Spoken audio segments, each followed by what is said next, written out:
बिस्मिल्लाहिर्रहमानिर्रहीम। Welcome to my values. ये lesson YouTube का एक यूनिक और शानदार लेसन होने जा रहा है और उसकी वजह ये है कि डायरेक्ट एंड इनडायरेक्ट नरेशन के बारे में तो सब ही पढ़ाते हैं और नो डाउट बहुत अच्छा पढ़ाते हैं, पर इस यूनिक लेसन में आप डायरेक्ट एंड इनडायरेक्ट स्पीच तमाम टेंसेस के साथ टेंस बाय टेंस सीख पाएंगे और वो भी कंप्लीट रूल्स के साथ। So let's get started. Direct and indirect speech, जिसको डायरेक्ट एंड इनडायरेक्ट नरेशन के बारे में भी जाना जाता है, उसके बारे में हम सीखेंगे कि ये बेसिकली है क्या। बेसिकली ना सिर्फ अंग्रेजी में बल्कि किसी भी लैंग्वेज में किसी भी मैसेज को कन्वे करने के दो तरीके होते हैं। एक तरीका या एक अप्रोच होती है, उसे हम कहते हैं डायरेक्ट, और दूसरा जो है वो है इनडायरेक्ट। लेट्स से आप किसी से कोई बात करते हो या आपको कोई बात कही जाती है और अगर वो उसी तरह कोट की जाए, इन्वर्टेड कामास के अंदर उस बात को उसी तरह कोट किया जाए, तो वो एक डायरेक्ट स्पीच कहलाती है।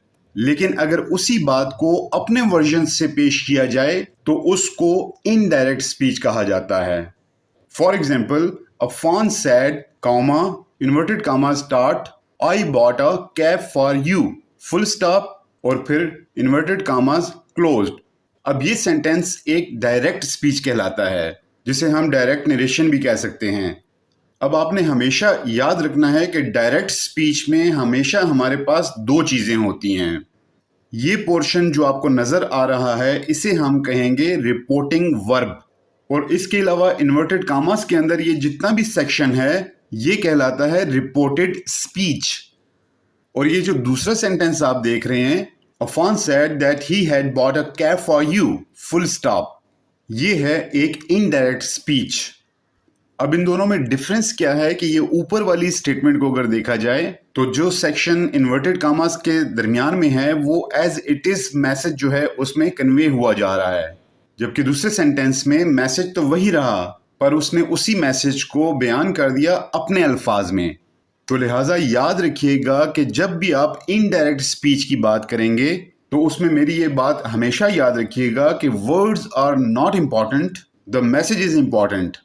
अगर आप पहले वाले सेंटेंस को गौर से देखें तो उसमें Afan said I bought a cap for you, Afan ने कहा मैं आपके लिए एक कैप लाया हूं, जबकि इनडायरेक्ट स्पीच में क्या हो गया कि अफान ने कहा कि वो मेरे लिए एक कैप लेकर आया है। तो लिहाजा ये बेसिक डिफरेंस है between direct and indirect narration. Right जी। सेकंड स्टेप में मैं आपको जो चीज समझाने जा रहा हूं वो ये है कि जब भी आप डायरेक्ट स्पीच